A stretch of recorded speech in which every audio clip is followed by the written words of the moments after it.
guys, welcome back to Made by Nala. So today I am wearing a suit. Okay, I'm gonna insert how it looks like the full length because obviously I'm gonna try and record like this for the whole video. We're not going back to our old ways, like we're not doing that today. So yeah guys, so today I've challenged myself to kind of turn this outfit into something like this. And yes, we're gonna give it a Made by Nala twist because why not? So these are the trousers that it came with. Because these trousers are quite long, I was thinking if we do a skort.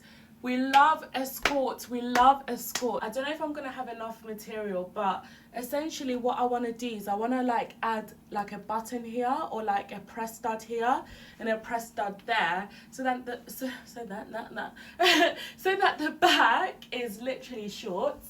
The back would be shorts that come up to here. I don't want them too short, but like maybe just coming up to here.